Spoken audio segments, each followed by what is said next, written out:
Hey, and welcome to Jeffrey's Corner. This is a place where we put some of the players in the spotlight during the scouting rounds. If you ask someone how to see who's the best player on a Smite team, they would usually say something along the lines of KDA, maybe player damage? And although those are important, in this show I'm looking at plays that might just fly over your head. So in today's episode... So what do we mean by confirming in Smite? Well, picture this. You're 25 minutes into a game fighting around an objective. For example, the Fire Giant. Your team pulled it, however, the enemy team is there to contest it. And you do not want to drop it. So what do you need in this position? You need a big, giant, juicy mid laner ultimate, preferably by a mage, to do a lot of burst damage and confirm the objective at once. So let's talk about C10, a player you might have already known from last year. I mean, they got a pentakill on Cupid, and one of the people they had to kill was loosened on Umoja, so we know that's not a small feat.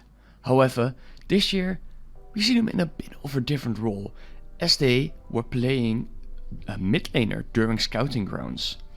And nothing to scoff at that. So let's look at this first clip, shall we? It's Scroll vs Top Gun about 27 minutes into the game as Scroll decides to pull the Fire Giant. However, everyone from Top Gun is alive and it's actually Merlin here standing pretty close to it, and that just looks dangerous. However, a great Spirit of the Nine Winds from C10 over here confirms the Fire Giant for his team. And of course, this is not the only time he did this during the game. I'll just let this clip speak for itself. Blue buff, but they're here now. Jungle still in mid. Merlin around the side. Fire Giant half health. This could be a bait from Kroll. We'll see how they commit.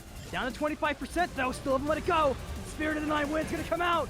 And the secure is there. They get the Fire Giant landfall pulse. And then you may ask, is ulting objectives the only thing he did in this game? No, of course not. In this fight, for example, he did have an ultimate that by the end of the fight turned the entire fight around. It's just not the point of this video. One last thing I would like to mention is game knowledge. You'll see in a second what I mean by that, as we see Humbots backing in the background here, but stopping their back to actually go and gank the solo laner. Solo laner who's already 0 in 3 at this point, by the way, not worth that much. Does fall down, but what does Kroll do in response? They immediately, with the 4 of them, go towards this gold fury. Fire Giant is up, but they're not gonna do that 12 minutes into the game. They can't. So I just think it's an absolutely great call. I don't know who made it, but it's a great call. As Spears of the Nine Winds, of course, does confirm it once again, because Rama was in the air trying to snipe it away. Just great plays all around the board. But the very best thing is actually stealing something away from the other team. And gets the steal! Gorgeous steal from Z-Tantalis!